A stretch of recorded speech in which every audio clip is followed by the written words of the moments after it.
is interpreted very wrong by societies and people andi. Feminism is not something you should be intimidated by. Feminism is a simple logic of believing in equality. Feminism అన్న మాటని చూసి మనం చాలా తప్పుగా అనుకుంటాం. ఏంటి, మగాళ్ళని ద్వేషించడం, మగాళ్ళని తిట్టిపోయడం. No, feminism అన్న దాంట్లో ఫీమేల్ అన్న పదం సౌండింగ్ ఉందని అది జస్ట్ ఆడవాళ్ళకి అనుకోవడం తప్పు. అది ఆడవాళ్ళకి, మగవాళ్ళకి, మిగతా సొసైటీలో ఉన్న అన్ని సెక్షువాలిటీస్ కి, వనరబుల్ పీపుల్ అందరికి సమానత్వాన్నే ఆశిస్తుంది. ఎమా వాట్సన్ అనే ఒక యాక్ట్రెస్ ఉన్నారు, ఆవిడ ఒక మాట అంటారు ఒక ఇంటర్వ్యూలో, if you are a person who believes in equality, I'm so sorry you are a feminist.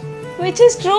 పాపం వాళ్ళకే తెలియదు. వాళ్ళు చాలా మంది అబ్బాయిలు, చాలా మంది అమ్మాయిలు they actually believe in feminism and equality. కానీ ఫెమినిజం అన్న పదంకున్న నెగటివ్ ఇన్ఫ్లుయెన్స్ వల్ల I am not a feminist but I believe in equality అని అంటారు. ridiculous. రెండు ఒకటే మచ్చా. ఇది ఎంత కాదనుకున్నా ఇది పితృస్వామ్య సమాజం, మీరు ఒప్పుకొని తీరాలి. మీరు నలుగురు వచ్చారు, నలుగురు మగపిల్లలు, ఏది మీతో ఒక అమ్మాయి రాలేదే పని చేయడానికి? అట్లీస్ట్ సమానత్వం అంటే ఇద్దరు అమ్మాయిలు రావాలి, పోనీ తీసేయండి, ఒక్క అమ్మాయి కూడా రాలేదే. మీరున్నంత పనిలో మేము ఉన్నామా అండి? లెక్క ప్రకారం చూసుకుంటే స్టాటిస్టికల్లీ టాకింగ్ లేవు కదా. మనం అచీవ్ చేయాల్సింది ఏంటి?